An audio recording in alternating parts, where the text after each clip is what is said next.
Godzilla is now in New York City.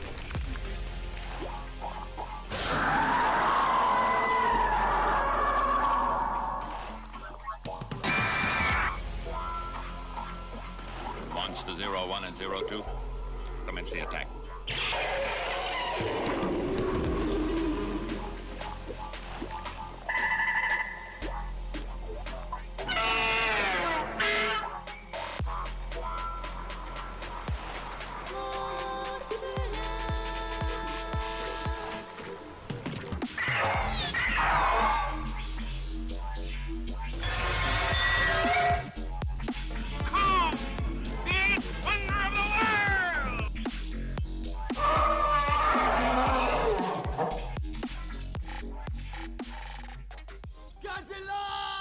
Hello, listeners, and welcome back to another episode of Stomp This Way. How you doing today, Andrew? I'm doing all right. How are you doing over there? I'm doing pretty good. Pretty good. Nice Sunday afternoon. Yeah. Weather's nice. A little cold. But, you know, Yeah. yeah, it is what it is. Glad that winter decided to come back. We've been having like spring the last couple of weeks, but Yeah. What's really cold is the wind. the wind is cold. Yes. But Let's anyway, get into the movie today. Andrew, what movie are we reviewing? We're reviewing today the lovely movie called The Black Scorpion. Okay. Don't know why you felt the need to racially profile the scorpion like that, but You know, I'm just saying what the title is. yeah, that's right. The Black Scorpion. We're getting back into 50s era atomic American B movies. Yeah. Yay. You never watched this movie before, right? No. Neither have I. So this is the first watch for both of us. Sat down, watched it last night on Andrew's bootleg Blu-ray that he got off of eBay or something. But, Hey, you know, it works. It works. the picture was actually pretty good. The movie played. The picture looked pretty good. Play menu was super janky, but we got through it. we got through it. It is what it is. But anyway, yeah, some production trivia. This was originally released in 1957, but in 1958 it was re-released as a double bill with the 1958 film Macabre. Ooh.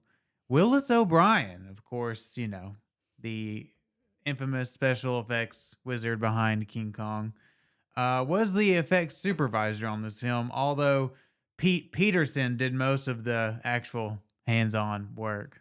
This would have been towards the end of Willis O'Brien's career. This was the late 50s.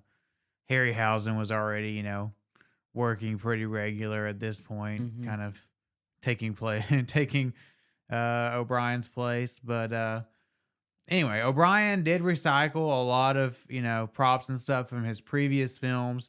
The miniatures for the trapdoor spider and giant worm are reportedly the same models used in the Lost Spider Pit sequence from King Kong, though this has been disputed. When money got tight, Peterson and O'Brien, they had rented out like a dressing room and converted it to like a little studio to do their stop motion work. But when the money ran out, they finished the effect scenes in Peterson's garage. Hey, if it works, it works. Whatever it takes, baby.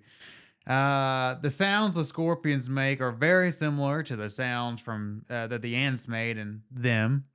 Not saying they stole them, but probably.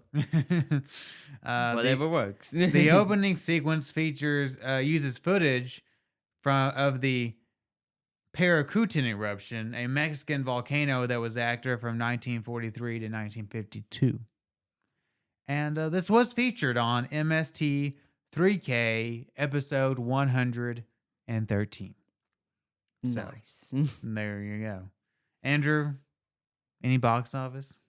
No, not really. No, okay. The only thing you have written down here is it was released October 11th, 1957. That's right. That was its original release. But anyway, let's listen to the trailer. Then we'll come back and talk about the cast and the crew, the plot summary, and everything you wanted to know about the Black Scorpion. See you in a bit.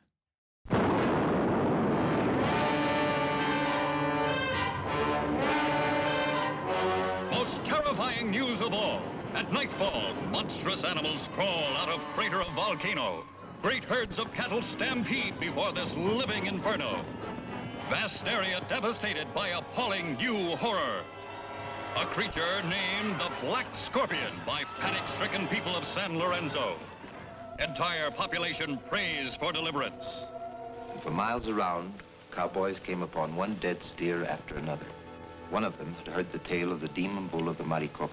Having lost family or friends to something absolutely unknown, he could be in another world. Nation's leaders confer as news received a possible threat to capital. This is a city of 4 million people. If word of these leaks out, the panic of the population could be worse than the scorpions. The Black Scorpion destroys communications. Hundreds annihilated.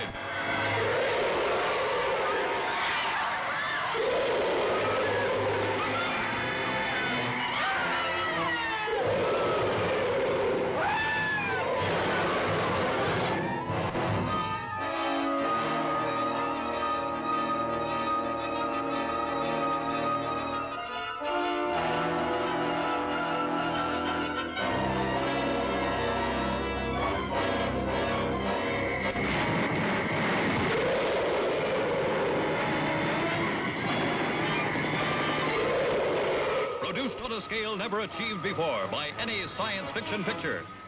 Thousands in the cast.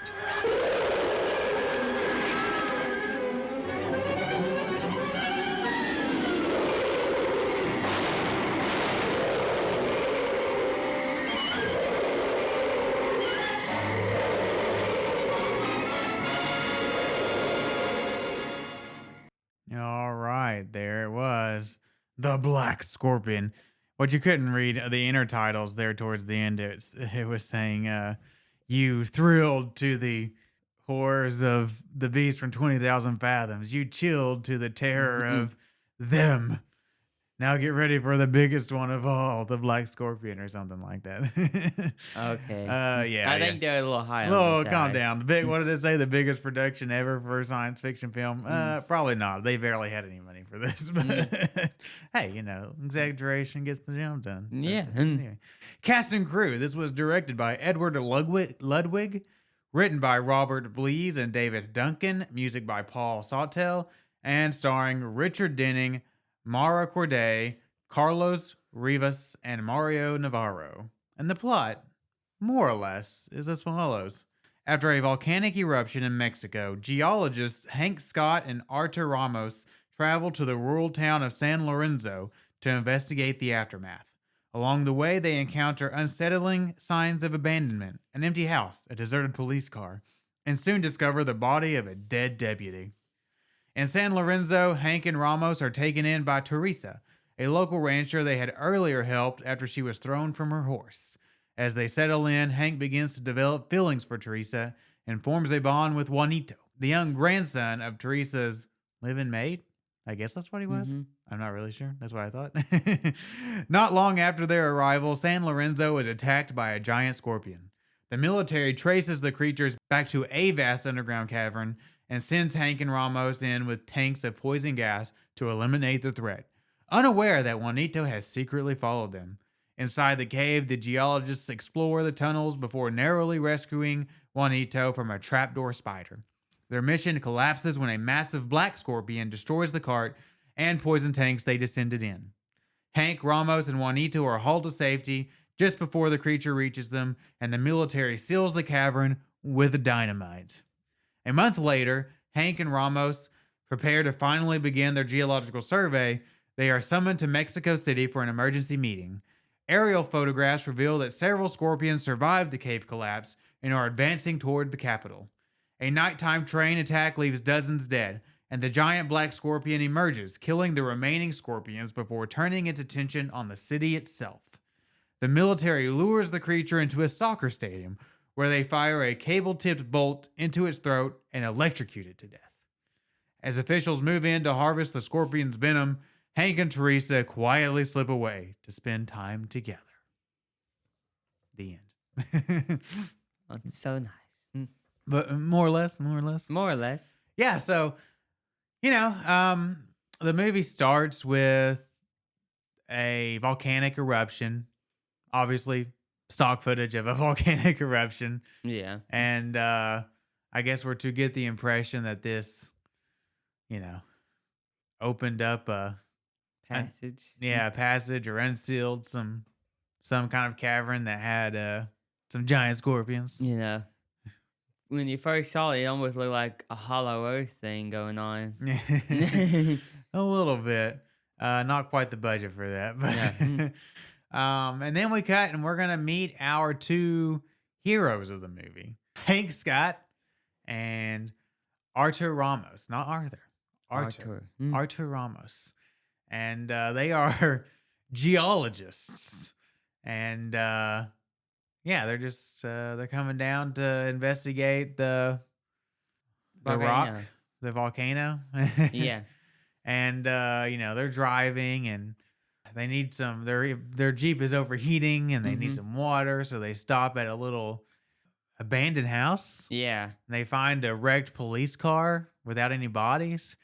And they find a baby in the house and they just like take it. Like, we're taking this baby now. And they do find the body of the deputy, I guess. He's just He was like a lieutenant. lieutenant, whatever. And he was just kind of frozen, I guess, like, like because of the venom, I guess it just like stiffened him up or whatever. And he just, like, they touch him and instead of like catching the guy, they just let him fall over and face plant, which he's dead. But Yeah. it's still And kind of then, funny. Hank went up and just took his gun. Oh, yeah. Just, I'm taking this gun too. Yeah, I'm like, hey, you never know. Never know what you might need it for. I love the radio. Like, there's the radio in the police car. The guy, like the dispatcher or whatever on the radio, is just like got that classic 50s radio voice. yeah. And Come in. Come in. Lieutenant, come in. Yeah, it was kind of funny. But anyway, so then they take this baby that they couldn't find the parents to and drive into San Lorenzo. I don't know if it's a real town or not, but probably not. And the people there are panicked, and the priest just passes the baby off to some woman and invites them in. And I guess it's talking about how there's, stories of cattle going missing or something. And Yeah. I think it's after this that they go out to do their survey or whatever. And Hank spots this woman on a horse, and she gets thrown off of it. So they go to help her, and of course, this is going to be our romantic interest. That's every good 50B. Every good movie. 50s B movie has to have an attractive woman for our lead protagonist. Yeah. And he immediately starts hitting on her and filling her up. Just And, like any good 50B movies person would. as any manly man does in the 50s. And they help her back, and she takes him into her ranch. I guess her father has recently passed away or something, and she's in charge of the ranch now. And I think she's got a live-in maid, and that's where this little boy, like, he calls the maid grandma, I think it's her grandson or something. And they live with, I guess they're live-in nannies or whatever. I mean, it's a big ranch house. Have you seen that? Did you see that house? It's a big ranch house. It's a very lucrative ranch. And Juanito, and forms a bond with Hank Scott, a kind of surrogate father thing, I guess, because apparently his parents are not around.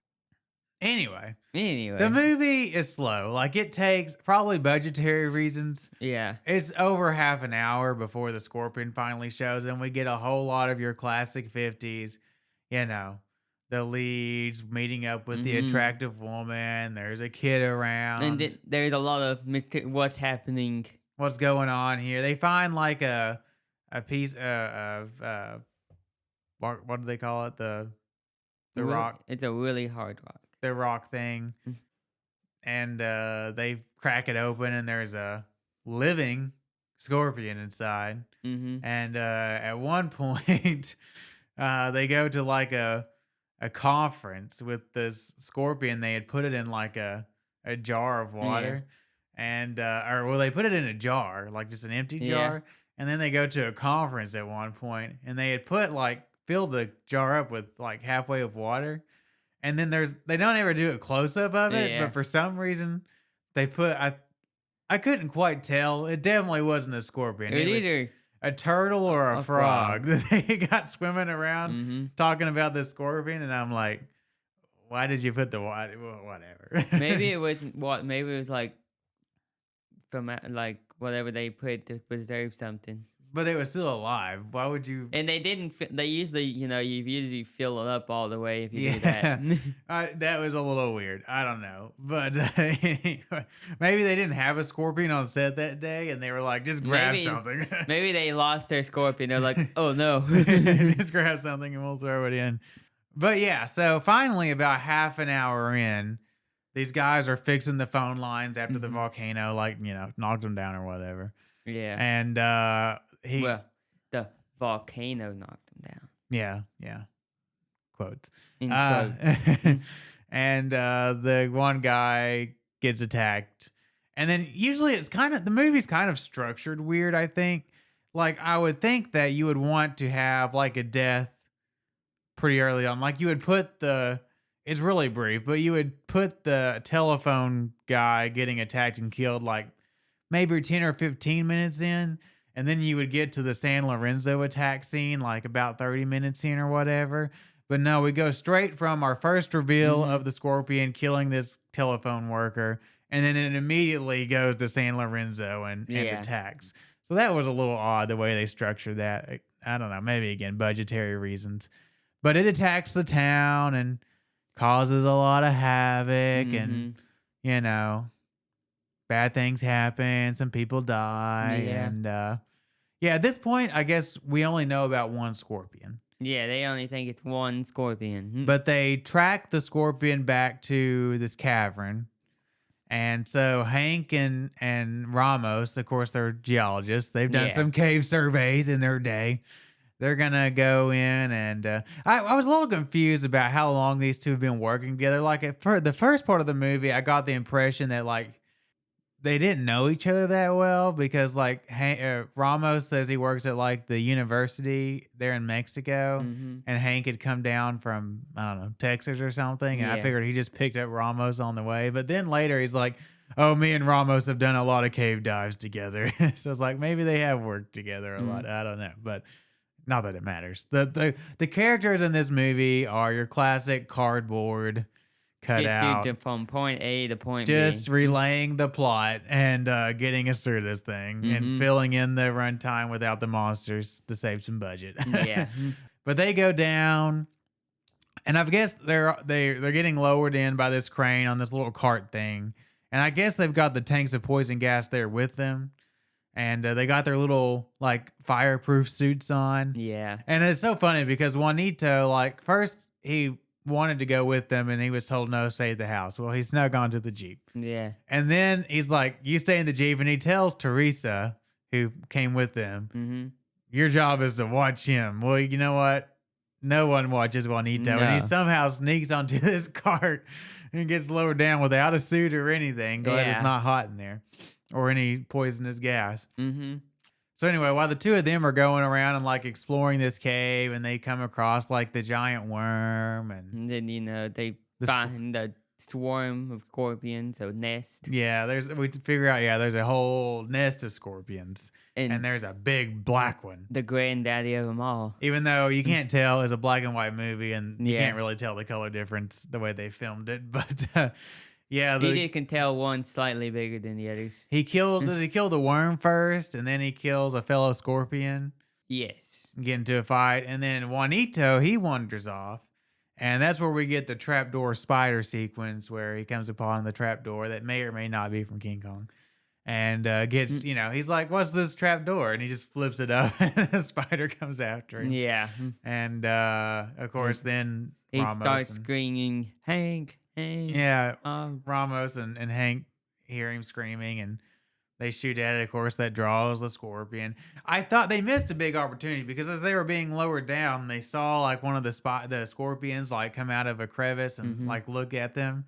I thought for sure that one of the scorpions was going to reach out his pincher and snap that cable. Yeah. Never happened. It's a little bit of a missed opportunity if you ask me. But first, the scorpion, the big scorpion destroys their cart. And then they have to Ramos, I don't know why they just didn't tie a loop on the cable themselves, but Ramos like grabs a hold of the cable and gets pulled up, and then the people on the surface tie the loop and then lower it back The down. reason they didn't do that because the people on the surface was already raising it up when they were grabbed onto it. Okay, I guess I'll buy it. Because they didn't have the phone to tell. Yeah, them. because the Black Scorpion played a bit of tug of war with the crane. the people were already pulling it up, so he had to grab onto it before it rose up all the way. And he acts like it was the hardest thing in the world. But could you hold on to a steel cable for how many ever feet going up? I mean, no. But Ramos looks a lot more fit than I did. Anyway. I bet it doesn't feel good to grip a steel cable. Finally, he did have his gloves on, but that's true. Anyway, so they get rescued, and they decide the cave is too expansive for the poison gas; it would just dissipate. So they just cave it in with dynamite. Yeah, nice. And dynamite almost feels like it should be the climax of the movie, but no, we got a whole third act to go. So yeah, then we go into a pretty boring stretch of the movie for about the next 15 minutes or so, where I think it's like, what did they say? Maybe like a month later. I think that's what they said. And Ramos and Hank are just now gearing up to finally do their geological survey. Well, to be fair, they've had a black scorpion problem. They did have a bit of a setback. And then they get a call from the government, like a government office or whatever, and they get called to Mexico City.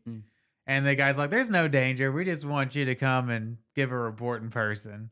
And then they get there, and he's like, "We lied." And then he was like, "Do you have room for a third person?" Yeah, because he's got to have Teresa go with him. And anyway, so they go, and they took some aerial photographs that showed like a scorpion out in a boat after they caved in the cavern, and it looks like it's headed towards Mexico City. And of course, because you got to have a big city attack for these things. Yeah, so then we get some government board meetings and some hemming and hawing, and Hank taking Teresa out on some dates. And, some very put me to sleep stuff. Yeah. But then finally, the scorpions attack a train. Ooh. In a very, I think, well executed train attack sequence. Yeah. I think killed 129 people. But I love they're pulling people out of the trains and fighting over them. Ripping them apart. And then the black scorpion comes along and just kills all the other giant scorpions. Apparently he doesn't like his brethren. And then he attacks Mexico City. Yeah. And they've been trying to figure out what the weakness is. And of course, Hank and Ramos witnessed in the cave where he stabs the throat of, I don't know if they really have a throat, but they call it the throat, the underbelly of the other scorpion, because that's where they don't have any armor with its stinger. Yeah. And so they lure it into a soccer stadium with some dead livestock. Yeah. And pretty great sequence. They have this rocket launcher. They've got a rocket head with a cable attached to it. And they're gonna charge the cable and electrocute it. Yeah. So the guy manning the launcher misses his first shot, and then he reels it back in. And then I guess he forgets that the electricity is turned on, and he just grabs the bolt head and electrocutes himself. Like, "I won't miss this time," and he grabs it. It falls over. That was pretty good. Yeah, that was pretty good.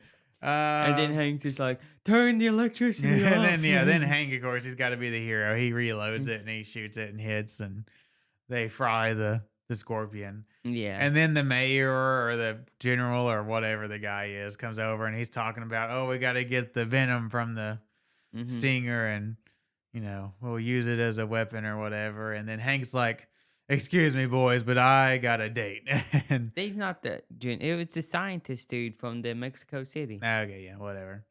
And anyway, Teresa comes up, and they're like, we didn't. And the guy's like, "We're not finished here." And he's like, "Well, we weren't finished either." And they walk off. And then they smother Those two. Those two, what rascals, young love, even though Hank is not very young. But No. and then the end. Thank God. So yeah, what'd you think? I thought it was it was a movie. It's a movie. We'll talk about the real strength of the movie lies in its creature sequences, which is obviously what we're here for. So it's good that the creature sequences are good.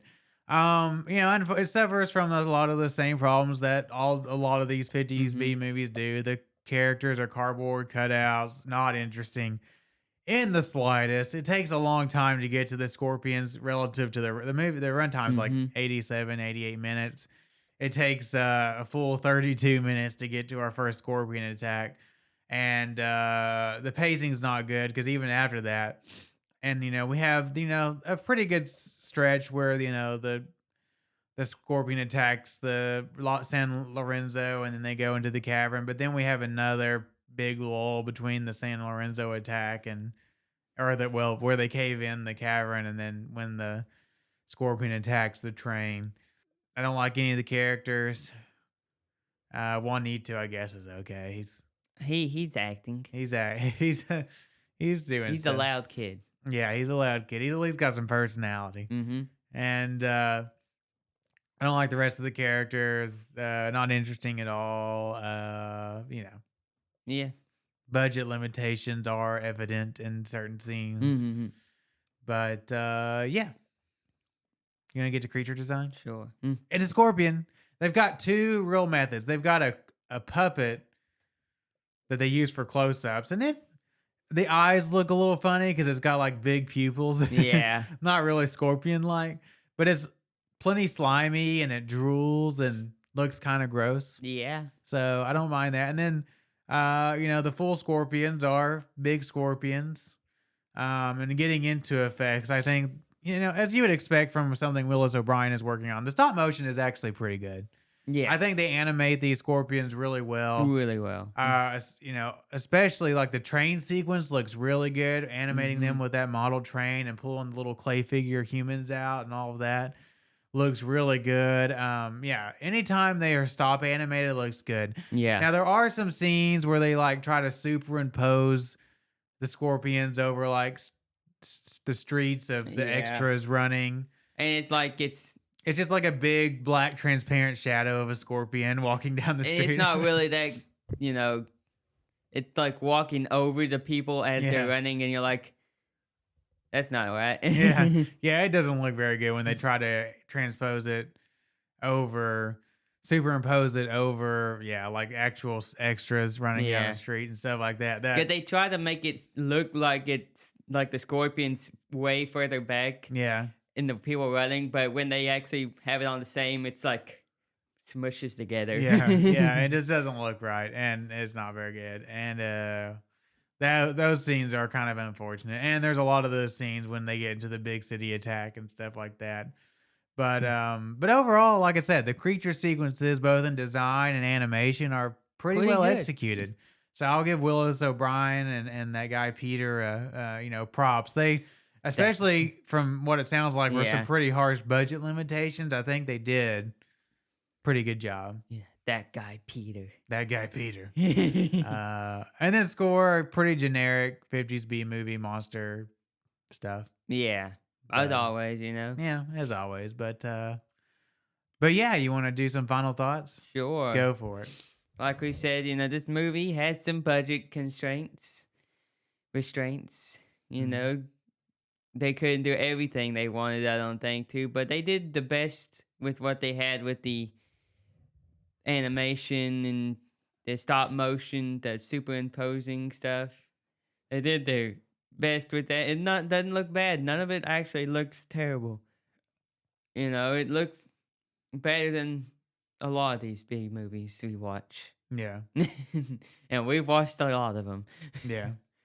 And I think the acting it's there. It gets you from point A to point B. But it's not really like very charismatic. They're just saying lines. Yeah. Just to get through them. Yeah. Most of the time. And the score is there. It's a score. It's generic B movie, 50 B movie score mostly. Yeah. And I think I'll give this movie. I'll give it a D. Yeah, listen, I think again, we come to these movies for the creature scenes. And the biggest prop I'll give to this movie is that the creature scenes are pulled off pretty well. I think the scorpions look good. The animation, the stop motion is really good. Yeah, there's some unfortunate, composition shots superimposing the scorpions over, live shots of the streets. But at least they had some extras for this movie. Yeah. The trailer said over 1,000 extras. I don't know if that's true or not, but yeah. So that part's good, but it really suffers from all the other stuff that you would expect in these 50B movies. Cardboard characters, terrible pacing, mediocre acting, all that kind of stuff. Goofy, wild swings in tone and all that. And yeah, I'm with you. I don't know. I'll give it like a D plus because I did enjoy the creature scenes, but everything else was pretty bad. Yeah. Anyway, you talking about some news? Sure. Well, we've both seen the Monarch season 2 trailer. Any thoughts? It's looks interesting. Yeah, so it looks like the season's gonna be about them chasing this Titan X, A new kaiju. a new kaiju bigger than Kong and Godzilla. Yeah, I mean, I don't want to be a pessimist. I don't know. It seems to be a aquatic life form. It looks like a kraken creature. And listen, I'm always a big proponent of new original kaiju. I don't know. We'll see. It looks maybe like it could be kind of a generic kraken creature with the double irises and the tentacles. I and was all like, that. oh no, they're fighting Cthulhu again. Oh no, not Cthulhu. So we'll see. I mean, at least they've got it seems like they've got like a main antagonist monster they're fighting. Whereas in the last movie, They were they were just kind of running around looking for Godzilla for a while, really looking for their dad, not looking for Godzilla. get trapped in, the Middle Earth. Not the Middle Earth. The Hollow Earth. The Hollow Earth. The Middle Earth. Oh my God. That would be much better, I would think. But yeah. And that's one thing that bugs me. It's the Hollow Earth in the TV show is like way different than the Hollow Earth in the movies. I saw some people online complaining because there's a shot of Godzilla like walking through a city. Yeah. And there's like people like worried about the continuity because they're like their continuity because they were like, well, Godzilla's not supposed to be seen again until Godzilla Kong New Empire or whatever. I'm like, people, this show abandoned continuity a long time ago. I don't think in its first season. Yeah, with the whole time dilation in the Hollow Earth, and maybe they're in a different part of the Hollow Earth. Maybe, but maybe there's layers to the Hollow Earth. Yeah. It's like an onion. There's layers. Yeah. So, but I don't know. We'll see. It comes. I think February 27th is what it said. It debuts. We'll be watching it, and we'll let you know our thoughts. We'll let you know all about it. Meanwhile, I did read The Luminous Fairies and Mothra. So here's a brief review. Of course, if you don't know, it is just like I think I talked about it on the podcast when I got the Toho back in the day before they would make these monster movies, they would often commission authors to write these short novellas that they would then have their screenwriters adapt into screenplays and make into movies. I don't know. I guess it sped up the screenwriting process maybe, or maybe made them a little extra money by publishing these stories, whatever it was, whatever their methodology was. So the same guy that translated the original novellas that Godzilla and Godzilla Raids Again were based off of, also translated the novella that was written for Mothra, and it was called The Luminous Fairies and Mothra. It was basically 3 sections written by 3 different authors. The edition is like 100, and before take out the bibliography and everything, is like 106 pages. Only about 45 of that is actually the novella. And I would say, it's definitely, it was fun to read it, just interesting to see the kind of the genesis of the idea that would become the screenplay for Mothra. Now, clearly, Sekizawa did a lot of work to clean it up. It's kind of disjointed because it's just 3 different sections written by 3 different authors. They left a lot of it pretty vague, especially like the action sequences, because they wanted to leave that up completely to Super Aya's team and what they could actually, pull off with their effects department. And the characters, again, each author kind of focused on a different character, so it was kind of disjointed in that manner. There were 4 fairies instead of 2 fairies. I think it was really smart of Sekizawa to kind of narrow that down to 2 fairies to make it cleaner and all that. And the fairies, I think, were described as, instead of like doll size, they were kind of more described as like, more closer, I think, to like little person size. So a little different there and all of that. But no, it was interesting just to see, like I said, the genesis of the idea, the bones of what would become the movie are definitely there. Yeah. Nelson from this, instead of Rolisica, like it was in the movie, it was Rosilica. Oh. Which was, just kind of a stand-in for America and Soviet Union, because the Cold War and Japan was caught in between and blah, blah, blah. And, but all that's there with the Nelson character and the Chujo character and the Fukuda character, the reporter. Although Fukuda particularly is kind of described a lot differently. But Nelson kidnapping the fairies, then taking them back to first Tokyo, and Mothra comes to rescue and then takes her to Rolisica, and Mothra turned. In the book, she cocoons herself on the Capitol, the Diet Building, in the movie, which she does that eventually in other movies, but in the original movie, she cocooned herself on the Tokyo Tower. Yeah. So like I said, that part was interesting. Then we're treated to a lengthy afterword in the form of an essay. And, some of it's interesting, some of it's very informational and, about, kind of the political climate of Japan at the time that led to a lot of the ideas in Mothra, and especially in the novella version of Mothra, and, good backstories on all 3 of the authors who worked on it and kind of where they all came from, not to get political or anything. And listen, I appreciate this guy translating this novel and doing a really good job of it. And, obviously he can do and think whatever he wants. Gets kind of preachy in his afterword. He's obviously a raging progressive, shall we say. Yeah. And he likes to talk about it.